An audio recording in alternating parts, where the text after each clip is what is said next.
DJI Osmo Pocket drops a lot of weight and equipment from your camera bag.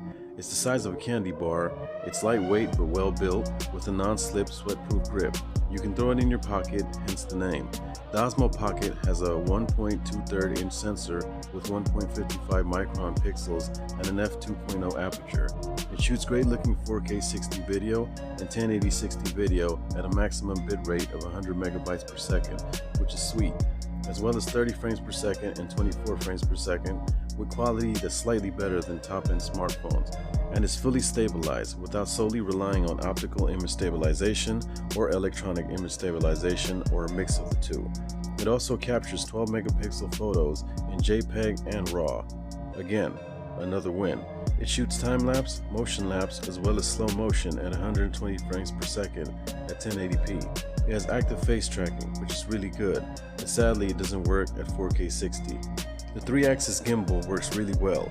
GoPro does image stabilization, albeit through in-camera software. However, the gimbal stabilization on this device is superior to the electronic stabilization on the GoPro. I found the 1-inch square touch enabled LCD screen good enough to frame my shots and cycle through the menus and controls, but not all of the settings found on the smartphone app appear on this screen.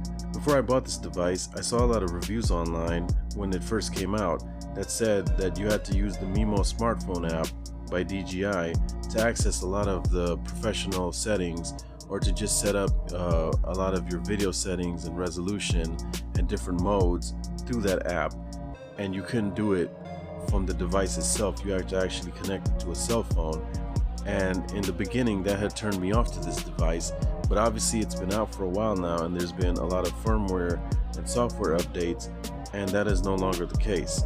So now you could pretty much do anything from the LCD screen. There are still additional features that you can only access through the app, but most things for most people and most shooters can be done in the actual camera body itself through the LCD touchscreen. Also, this device has really good dual noise canceling microphones. I am still blown away by the audio quality that this little device can get with the 2 microphones on the back. One is below the LCD screen on the body, and the other is at the bottom near where the USB-C charge port is. Here at Manhattan Beach. It's very windy, so I don't know how good the audio will be on this. But I'm gonna walk up to the pier, see how the stabilization. There's the aquarium. Like I said, I don't know how good the audio will come out on this. It's pretty windy. It's cold as fuck out here. At least the sun came out a little bit. I'm blown away by this little camera. Fuck the GoPro 7.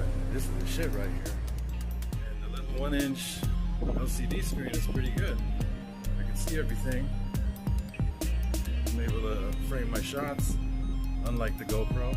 Also, the Osmo Mobile even comes with a form-fitting case that is really well built and does a good job of protecting the gimbal. The Osmo Pocket includes a universal port that accepts small Lightning and USB-C adapters. Slot one of these adapters into the port and you can instantly connect to an Android phone or an iPhone, especially when transferring 4K videos with hefty file sizes. This comes in really handy. You don't have to solely rely on Wi-Fi like on some other devices. The Mimo smartphone app is pretty well designed, and like I mentioned earlier, it gives you even more control over the Osmo Pocket. It has a Pro mode for manual controls and has a Cine mode, and connects pretty instantaneously to the Osmo Pocket. The Osmo Pocket battery capacity is 875 milliamps, which isn't a lot, but it does have a recording time of 140 minutes when set to 1080p 30 frames per second without any gimbal movement. Obviously, when you shoot in 4K and you use the gimbal, it does reduce the length of the battery a bit. I wouldn't worry too much about it though, because you can carry around a portable battery pack to charge it, top up when you need to, but it still lasted an hour in my real world test when I was shooting 4K 60. By the way, the battery is non-user replaceable, so that is kind of a bummer, but again, it is what it is. There's a lot to like on the DJI Osmo Pocket. As far as cons go, there isn't much I didn't like, except for the accessory cost. Just to be able to allow an external microphone, you gotta drop another $40 to buy a official adapter from DJI.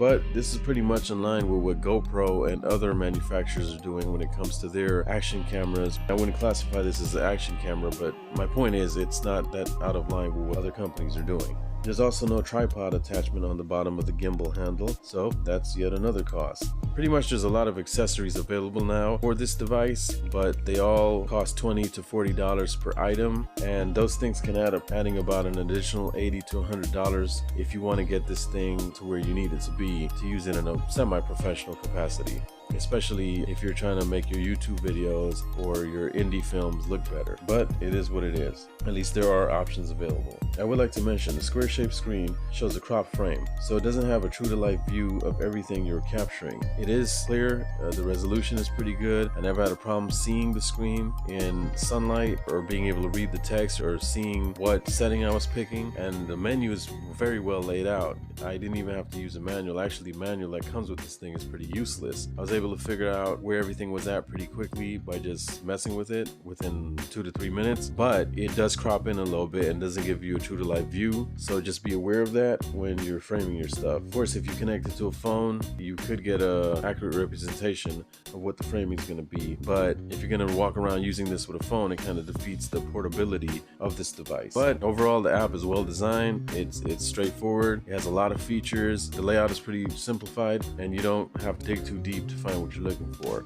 Overall, this device is jamming. I think this is the best $400 I've ever spent. It's been a while since I've been truly wowed by a technological device, especially a camera. Cameras are so good these days that it is pretty hard, just like phones, for something new to come out that really wows you, but this is wowing me, just like the zoom on the Huawei P30 Pro. I mean, I'm aiming at using this as is pretty much. I don't even think I'm going to add an external mic adapter yet. I'm really digging the quality of audio that's coming out of this, and for my uses with travel blogging, I think this is going to do just fine. I like the portability, I like the stabilized footage, I like the quality of the footage, even in low light footage. I think as is, it's going to work pretty good. The only thing I might add to it right away is a tripod extension or some kind of attachment to allow me to use my GorillaPod so that I could extend my arm a little more and get more of the background of what I'm vlogging into the frame. Other than that though, I don't think I'm going to use my external mic at this point, even though I do have some very good Rode mics that I could attach to this, but then again, that's going to defeat the portability of this thing. I travel a lot and I really like the idea of being able to whip this out and a lot of people not noticing it. I did some tests at the beach and no one really even noticed me walking around filming with this. I mean, there was 1 or 2 people that were more mesmerized by what this was than me filming. To compare, when I whipped out my LG G8 or my Galaxy Note 9, a lot more people notice it, and even those are small devices. They're cell phones, but people still are more aware of it than this little tiny thing. So I feel if I add a bunch of stuff like mics and a long tripod mount and all that stuff, it'll defeat the purpose of what I'm trying to do, which is capture real life situations without people acting all funny style because they know they're being filmed. This is a very good purchase. I highly recommend it. For my vlogging purposes, this is going to do wonders for me. I might even use this on some of my feature film shoots. I'm just impressed by it. It does have a smaller sensor than obviously a 1-inch sensor or a micro four thirds, but it is bigger than a cell phone sensor. And honestly, I think the footage looks great. I don't have any complaints with it, and the HDR and dynamic range is pretty good, and you can always tweak that stuff in post anyway. So I'm not really sweating it. I just find it funny that a lot of people keep comparing this in reviews to their DSLRs or mirrorless cameras, and it's like, this thing is not even in the league with those things. Those are 2 different monsters. I think it's fair to compare it to the GoPro, even though it's not an action camera, but I would say the GoPro is the closest thing on the market to this, and obviously they have a lot in common, but they also have a lot of differences. But I find it stupid and outright retarded to compare this to a DSLR or a mirrorless camera. I know you can use all of those things for vlogging, but this is designed to do something different than, let's say, using a mirrorless camera like my Panasonic G7 on a gimbal.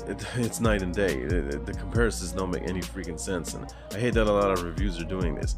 You should only look at this for what it is. It's a pocket camera with a 3-axis gimbal built into the body, and it has everything you need. You can just whip it out, hit record, and you're good to go. Again, if you're going to compare it to the GoPro, that's fair, but I think comparing it to anything else is just outright silly and stupid. Anyhow, I'm going on a pretty big trip in like a month, and I'm very excited to have this. and I think this will aid me in shooting a lot of the stuff I plan on capturing. So I'm looking forward on putting this thing through the paces. I'm pretty certain I'm going to keep it. I don't have any complaints with it other than those 2 or 3 minor things I mentioned, but it's nothing to where I would take it back or I wouldn't recommend it. It's T-Dub the Chud, once again, coming straight from the underground. So let's get to vlogging, and I'm out. Thanks for watching.